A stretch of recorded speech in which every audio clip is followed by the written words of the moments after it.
На База ТВ время новостей. В студии Рустам Зантария. Здравствуйте. Сегодня в выпуске. Невосполнимая утрата для абхазской науки. Ушла из жизни Мира Хаталашвили Иналыпа. ТПП Абхазии представляет победителем в номинации «Приз зрительских симпатий» на выставке ярмарки «Праздник сладости» стала Сандра Абрамян. Аслан Багапш, основатель студии абхазского танца «Сапсан».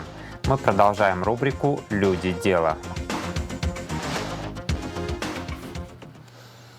Печальная весть. Ушла из жизни археолог, заслуженный работник культуры Абхазии, кавалер ордена Ахзапша III степени Мира Хаталашвили Иналыпа. В декабре прошлого года Мира Константиновна отмечала свое 95-летие. Мира Хаталашвили – автор более 50 научных работ по археологии, искусству, культуре и этнографии Абхазии. В разные годы она была научным сотрудником отдела фондов Абхазского госмузея, отдела археологии Абиги, главным хранителем в Госмузее. Коллектив Абхазского государственного университета выражает глубокие соболезнования родным и близким по случаю смерти археолога, заслуженного работника культуры республики, кавалера ордена Ахзапша III степени, ветерана труда, вдовы выдающегося абхазского ученого Шалвы Денисовича Иналыпа Миры Константиновны Хаталашвили Иналыпа. Мира Хаталашвили Иналыпа является автором более 50 научных работ по археологии, искусству, культуре и этнографии Абхазии, а также ряда книг и учебных пособий по истории и этнографии Абхазии. Год из жизни Миры Константиновны – невосполнимая утрата для абхазской науки. Светлая память о ней навсегда останется в наших сердцах, отмечается в частности в траурном адресе.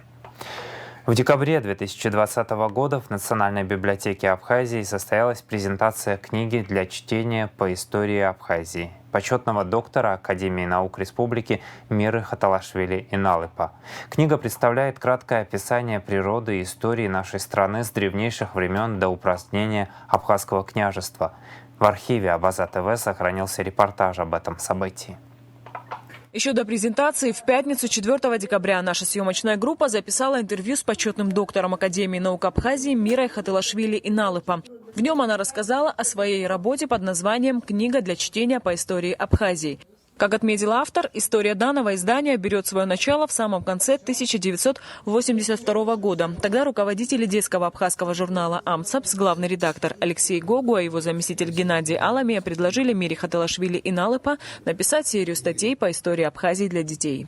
Я сначала испугалась, отказалась, но потом уже подумала и согласилась. Думала, просто попробую. Получится, нет. И первый мой номер вышел уже в феврале. И я все годы, 80-е и начало 90-х, посвятила вот этому делу. Я писала эти рассказы, стараюсь их сделать более простыми и легкими для усвоения детьми. Наш президент Владислав Григорьевич Шарзенбо предлагал переделать эти рассказы на учебник, но я категорически отказалась, потому что мне хотелось быть вольной и писать так, как я хочу, как я вижу, что я вижу, и как мне хочется это выразить на бумаге. Рассказы Мира Хаталашвили Иналыпа издавались в Амцапсе с февраля 1983 года до начала грузино-абхазской войны. Собирать и писать материал автор не прекращала и после. Потом уже после войны Ардашу, он поднял вопрос собрать эти рассказы и опубликовать. Но почему-то вскоре это заглохло. И только уже в 2000-х годах наш фонд абхазского языка, когда там уже руководила Квитенегунда, она решила опубликовать эти рассказы. Но рассказами было трудно опубликовать, и поэтому решили сделать книгу. Презентация этой книги прошла 8 декабря в Национальной библиотеке Абхазии. Миры Константиновны здесь не было из-за ограничений, введенных в республике в связи с пандемией коронавируса. По словам редактора книги, доктора исторических наук Валерия Бегуа, данное издание представляет собой краткое описание природы и истории Абхазии с древних времен до упразднения Абхазского княжества в 1864 году. Книга, безусловно, является очень полезной. она, можно сказать, многоплановая, поскольку речь идет в этой книге не только о истории, собственной истории Абхазии, но и о других. Значит, она не ограничивается только историей Абхазии. Она, значит, развертывает историю тех стран, с которыми Абхазия соприкасалась. В этом я вижу только плюс. Минуса здесь нет. Впервые книга Миры Хатилашвили Иналыпа на абхазском языке была издана в 2010 году, а в 2020 вышла ее русскоязычная версия. Оба издания выпущены при поддержке Минкульта страны. Поскольку мы делали геоинформационную систему, и нам очень важно было, чтобы были какие-то издания, в которые вот целые статьи, как исторические справки идут. Сама книга нам показалась очень интересна, потому что она написана таким популярным языком, и практически тут отражены и страницы, и история, и пояснения об артефактах, которые хранятся и в музее, которых нету, но которые представляют огромную ценность для нас.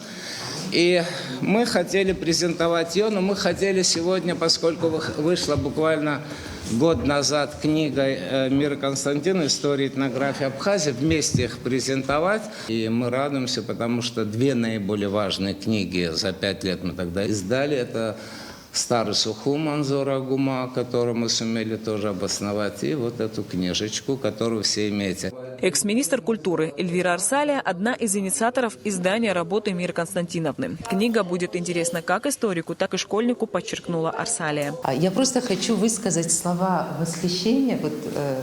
Это просто потрясающей, сильной и настоящей аристократки духа.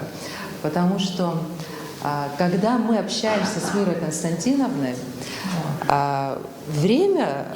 человек, который обладает колоссальным человеческим и профессиональным опытом, она 2 минуты говорит о прошлом. В основном она говорит о будущем, о своих планах, о том, что ей надо сделать. То есть время, в которое Мира Константиновна выбрала, это будущее. И она всегда о нем говорит.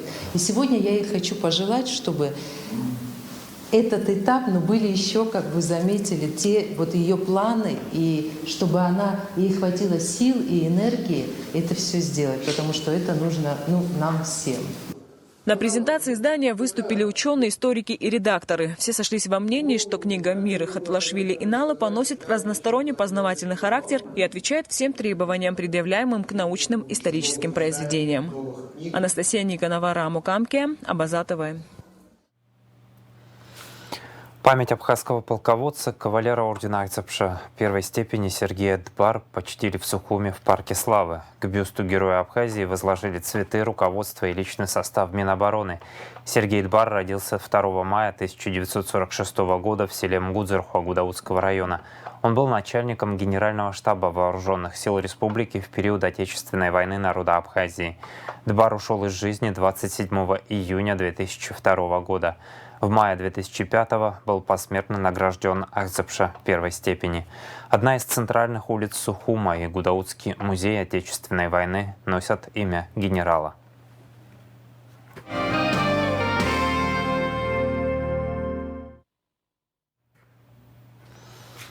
В кабинете министров обсудили дорожную инфраструктуру. Во исполнение поручений президента Аслана Абжания премьер-министр Александр Анкваб провел совещание по вопросам состояния центральной автомагистрали Псоу-Ингур, в целом дорожной инфраструктуры и первоочередных мер по изменению ситуации. На совещании было отмечено, что дефицит бюджетных средств не позволяет на данном этапе устранить все недостатки, отмеченные в акте обследования магистрали, проведенном Министерством внутренних дел. В этой связи, с учетом наступающего курортного сезона, премьер-министр поручил подготовить перечень ремонтно-восстановительных и благоустроительных работ, включающих нанесение дорожной разметки, выполнение которых необходимо в первую очередь. На заседании парламентского комитета по социальной политике, труду, здравоохранению, демографии, делам ветеранов и инвалидов войны рассмотрели законопроекты об индивидуальном персонифицированном учете в системе обязательного пенсионного страхования, об иммунопрофилактике инфекционных болезней и о внесении изменений в некоторые законодательные акты Республики Абхазия. Комитет принял решение рекомендовать парламенту на очередном заседании сессии принять все три законопроекта во втором чтении. В заседании участвовали министр соцобеспечения и демографической политики Руслан Аджба и главный санитарный врач республики Алла Беляева. Обсуждается идея создания молодежного парламента при собрании в парламенте Республики Абхазия. В ходе заседания парламентского комитета по культуре, делам, молодежи и спорту, которое прошло под председательством депутата, обсудили проект положения о молодежном парламенте при Народном собрании. В соответствии с положением, молодежный парламент республики будет являться постоянно действующим общественным консультативно-образовательным органом при Народном собрании. Он создается в целях развития законотворческой деятельности среди молодежи, продвижения международных межпарламентских связей и организации взаимодействия молодежи с органами законодательной и исполнительной власти и органами местного самоуправления. Сообщение правоохранителей. По факту стрельбы в Сухуме возбуждено уголовное дело. Преступление имело место в Сухуме примерно в 21:00 в районе набережной Махаджиров и проспекта Леона, когда на тот момент неустановленное лицо произвело выстрелы в гражданина Пилия 1977 года рождения, в результате чего пострадавший с огнестрельным ранением нижней конечности был доставлен в республиканскую больницу. По данному факту следственным отделом УВД по городу Сухум возбуждено уголовное дело и принято к производству. В ходе проведения следственно-оперативных и оперативно-розыскных мероприятий установлен подозреваемый в совершении данного преступления. Принимаются меры по установлению местонахождения и задержанию последнего. Министр внутренних дел Роберт Киут провел поздно вечером 1 мая экстренное совещание по факту стрельбы в центре Сухума. Министр поручил расследовать данное преступление в кратчайшие сроки. Преступления подобного характера в центре города, в самом популярном среди наших граждан месте, набережной столицы, недопустимы. Никому не позволено подвергать риску жизни и здоровья наших детей, обычных граждан. Я жду от вас быстрой и качественной работы. Виновные должны быть наказаны, сказал Роберт Киут. Очередные майнинг-фермы выявлены сотрудниками МВД Абхазии. Смотрите материал пресс-службы МВД. В лесном массиве села Храбста Гудаутского района в результате проведения оперативно-профилактических мероприятий сотрудниками Управления экономической безопасности и противодействия коррупции Министерства внутренних дел совместно с представителями Государственного комитета Республики Абхазия по стандартам потребительскому и техническому надзору выявлена незаконно действующая ферма по добыче криптовалюты. Оборудование в количестве 22 единиц общей мощностью 55 киловатт-час, принадлежащее временно проживающему в Абхазии гражданину Российской Федерации Борисенко Владиславу Павловичу, конфисковано и помещено на склад Госстандарта. В Сухумском районе в селе Нижняя Шира было изъято 5 майнинг-аппаратов. Оперативно-профилактические мероприятия провели сотрудники районного отдела внутренних дел. Незаконная деятельность по добыче криптовалюты производилась в частном домовладении по улице Братьев Изукбая со стороны Кардава Алхаса Валерьевича. Оборудование передано на склад Госстандарта Республики Абхазия. Житель Гагарского района привлечен к уголовной ответственности за ввоз наркотиков в республику. Житель Гагарского района привлечен к уголовной ответственности по факту незаконного приобретения, хранения, перевозки, а также ввоза на территорию Республики Абхазия наркотического средства. Петикян Андроник Суренович, 1974 года рождения, следовал на своем автомобиле через государственную границу и был задержан в зоне таможенного контроля автотранспорта на КПП ПСОУ сотрудниками уголовного розыска Гагарского линейного отдела милиции ЛУВДТ Министерства внутренних дел Абхазии совместно с сотрудниками Государственного таможенного комитета. В ходе осмотра автомобиля под пластиковой обшивкой порога со стороны левой водительской двери сотрудниками милиции был обнаружен полиэтиленовый сверток, внутри которого содержалось еще 2 бумажных свертка с белым порошкообразным веществом внутри. Согласно экспертной справке, изъятое вещество является наркотическим средством метадон. Расследование в рамках уголовного дела, возбужденного в отношении гражданина Петикян по части 1 статьи 223, части 1 статьи 224 24 прим. 1 Уголовного кодекса Республики Абхазия проводит следственная группа линейного управления внутренних дел на транспорте МВД Абхазии. Подозреваемый содержится под домашним арестом.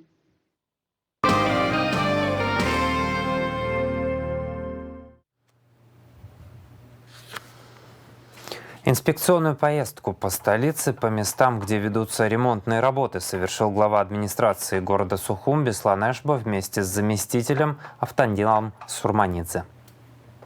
В микрорайонах Турбаза и Синоп по республиканской трассе и вдоль железнодорожного полотна приводится в порядок территория. Обрезают сухостои, подрезаются зеленые насаждения, деревья и кустарники. Работами занимается муниципальное предприятие благоустройства администрации Сухума при поддержке управления железной дороги. В начале марта была инспекционная поездка президента.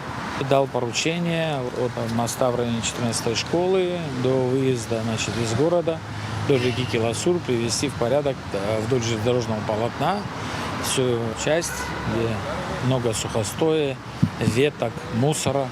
И вот данное мероприятие производится, уже больше половины работ выполнено, ведется обрезка, приводится в порядок территории, подрезаются кусты. В ближайшее время, уже к началу сезона туристического, он уже на носу, как известно, эти работы будут выполнены. На средства администрации Сухума проводятся ремонтные работы в 14-й средней школе. Полностью заменена крыша учебного заведения.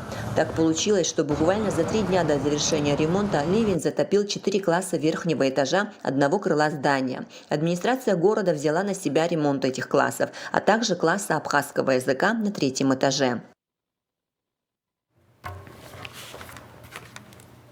Смотрите расширенный репортаж пресс-службы администрации столицы после выпуска новостей. Победителем в номинации «Приз зрительских симпатий» на выставке ярмарки «Праздник сладости» стала Сандра Абрамян. Пасхи, куличи, рулеты, а также пасхальные украшения, свечи и яйца из шоколада разлетались буквально за несколько часов в ходе предпраздничной ярмарки от Торгово-промышленной палаты Абхазии.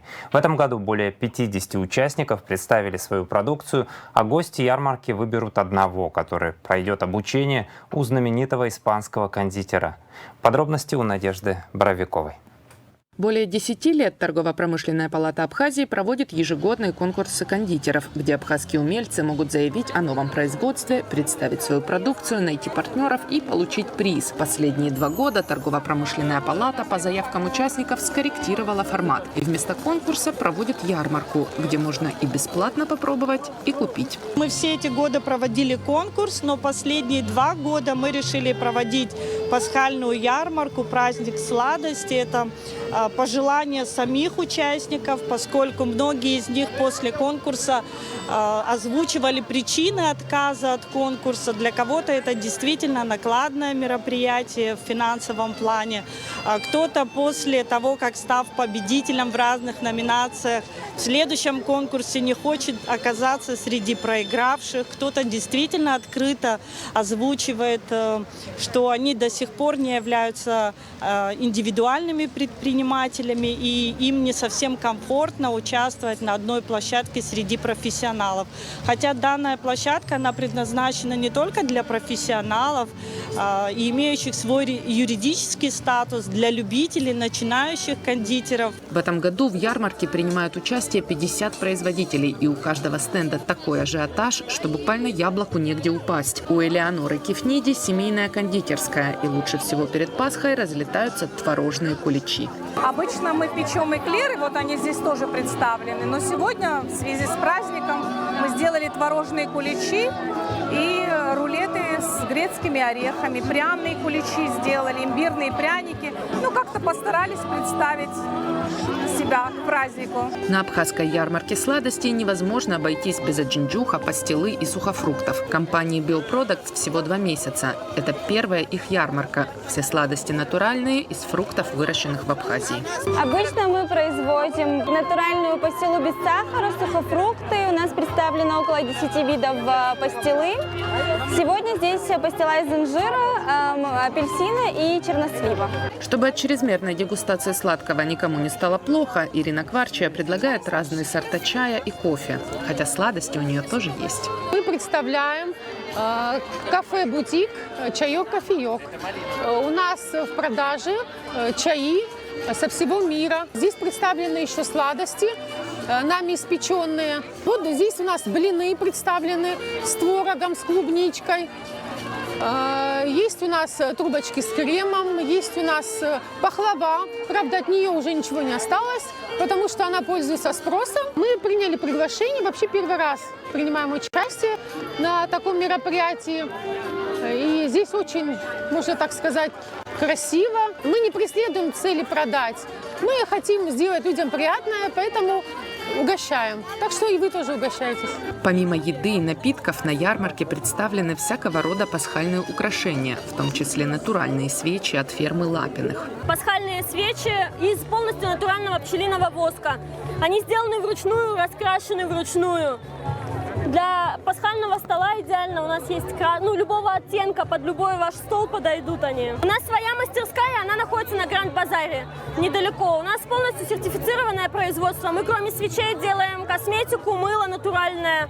Все гости ярмарки при входе получали билет для голосования и после дегустации могли отдать свой голос за лучший стенд. Обладателем приза зрительских симпатий в этом году стала Сандра Абрамян. У нее небольшое домашнее производство кондитерских изделий. Уважаемая Сандра Ромерна, у вас есть возможность получить от торгово-промышленной палаты сертификат на обучение и посещение авторского курса испанского кондитера Шоколадной академии России в Москве в июне этого года. На протяжении 3 дней у вас есть возможность открыть для себя новые рецепты более 50 кондитерских изделий. Погода не позволила реализовать все запланированные мероприятия, и представители торгово-промышленной палаты в очередной раз отметили, как не хватает нашей стране большого современного экспоцентра, где местные производители и гости из других стран могли бы проводить выставки, ярмарки и другие масштабные мероприятия. Надежда Боровикова, Торник Амичба, Абаза ТВ. Летом в Абхазии есть опасность распространения кори, сказала в эфире «Радио Спутник» главный санитарный врач Алла Беляева. По ее словам, в 2024-м уже было 7 завозных случаев заболевания из России, последние от трудовых мигрантов из Дагестана и Чечни. Боюсь, что в летний период туристы могут привезти нам кори. Если бы наше детское население и взрослые были привиты, как полагается, можно было бы не беспокоиться, что у нас ухудшится эпидобстановка, сказала она. Беляева добавила, что в поликлиниках страны есть вакцины от кори для взрослых и детей. Привиться население может бесплатно. Мы продолжаем нашу рубрику «Люди дела». Сегодня корреспонденты Абаза ТВ расскажут об Аслане Багапш, основателе студии абхазского танца «Сапсан» в Новом районе. Подробности в репортаже Марианны Котовой. Звуки трещотки зовут всех встать по стойке смирно, точнее в 3-ю позицию. Спина ровная, плечи вниз. Первыми в день репетиции приходит младшая группа. Им бы задирать друг друга и валяться по полу, но строгий голос учителя заставляет вытянуться в струну. Легкая разминка, а затем отработка элементов национального танца.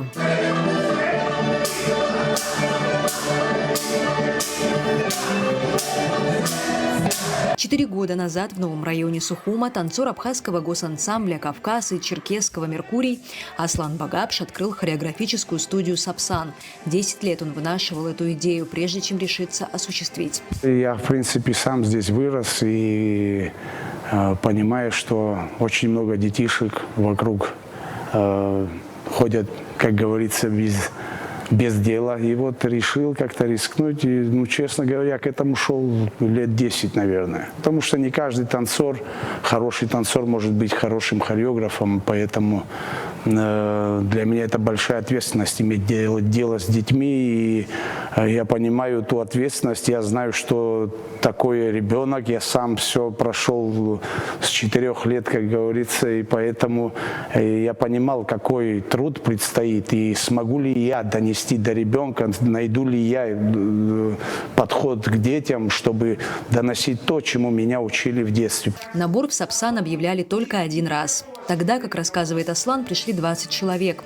А потом сарафанным радио разошлась слава на весь район. Сегодня, чтобы попасть в Сапсан, нужно отстоять очередь. У нас уже в листе ожидания, не знаю, на года 2 вперед дети стоят, но совсем отказывать им тоже не получается. Мне хочется добраться до всех, но превращать в кашу тоже не могу студию. Есть определенное количество людей в одной группе, во второй, в третьей, и мы как-то стараемся не нарушать это, потому что чем больше детишек, тем качество будет у нас теряться. Как рассказывает Аслан, научить танцевать можно даже медведя, но вот зарядить духом никого не получится. Если нет внутри огня, зажечь на сцене не выйдет. И даже если техника исполнения будет безупречной, зритель не поверит. Вот здесь надо выплеснуть это все через голос, понятно? Нельзя так делать. Ну не то, что нельзя, это никому не нужно. Как рассказывает Аслан, дети приходят разные, каждому нужно найти подход. В этом заключается главная трудность, но при этом и основной интерес преподавательской деятельности. Наверное, с одаренными детьми, которых там природа и Всевышний наградил талантом, с ними даже, наверное, скучнее работать, чем нежели с теми детьми, кому сложно удается, потому что там реально твой вклад, а не природы. Поэтому как-то вот мы стараемся научить всех правильно и красиво танцевать. В Сапсане дают основу, учат основным элементам кавказских танцев. Но у Аслана Багапш есть мечта, что когда-нибудь студия станет ансамблем. Со своим реквизитом и дети будут регулярно выходить на сцену. Сегодня это, по его словам, невозможно.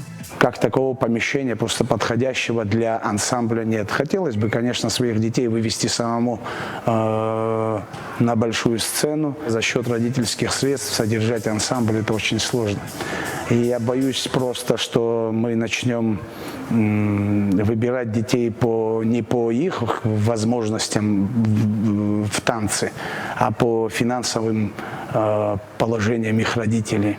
А, к сожалению, большая часть детей, которые ходят, я знаю, что просто не осилят какие-то там поездки, какие-то выступления, костюмы очень дорогие. Поэтому, наверное, я как-то сам соберусь, создам свой гардероб, попробуем найти какой-то зал, подходящий по графику. Может, нас здесь как-то смогут адаптировать, и тогда я думаю, что мы сможем тоже начать творить что-то свое. Но многие дети, которые тут занимаются, выступают в составе других детских ансамблей, участвуют в школьных мероприятиях, и часто хореографы, глядя, как танцуют воспитанники Аслана, мгновенно узнают его технику.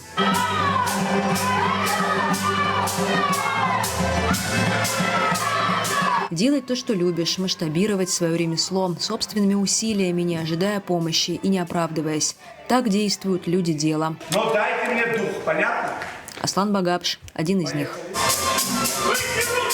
Марьяна Котова, Абаза ТВ.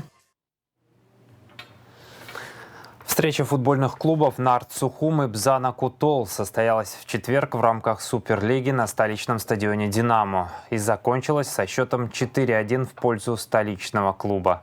Отметим, Абаза ТВ – официальный информационный партнер Федерации футбола Абхазии. Мы транслируем все игры чемпионата, а также все международные матчи с участием сборной по футболу. Подведены итоги скачек в Кутоле в честь праздника весны и труда. Метание копья – первое место у команды из Кутола, второе – Кудры, третье – спортсмены из Баслаху. В конном футболе победителями стали наездники из Кутола, серебро ушло команде из Баслаху, на третьем месте – Кудры. На дистанции в 1200 метров первым стал Дмитрий Кардия, вторым – Дамей Сакания, третьим – Кандид Лагинзе. На дистанции 1600 метров победителем стал Сандро Азган, второе место за Саиром Гумба, третье занял Беслан Бжания. На дистанции 2000 метров первым стал Дмитрий Кардия, вторым – Оскар Трапш, третьим – Кандид Лагинзе. Конно-спортивные игры ко Дню Победы в Великой Отечественной войне пройдут в селе Дурипш 8 и 9 мая. Призовой фонд первенства выделили из бюджета Гудаутского района. Он составляет 800 тысяч рублей. Как рассказал «Спутник», главный судья Федерации конного спорта Абхазии Черназ Бения, в состязаниях участвуют команды из 7 сел района – Дурипш, Лыхны, Куланырхуа, Ацис, Звандрипш, Ачандара, Джерхуа. Наездники покажут себя в таких дисциплинах, как конный футбол, метание дротиков, джигитовка, рубка. Призы будут разыграны и в 6 заездах на различные дистанции. Сейчас о погоде.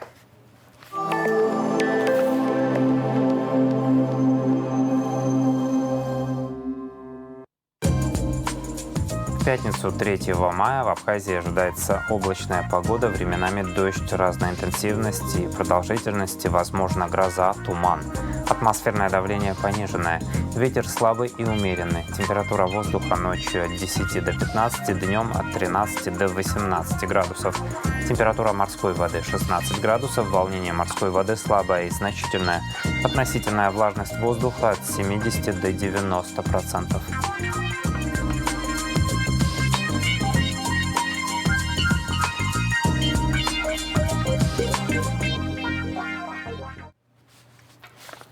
На этом пока все. Следите за развитием событий вместе с нами. До новых встреч в эфире.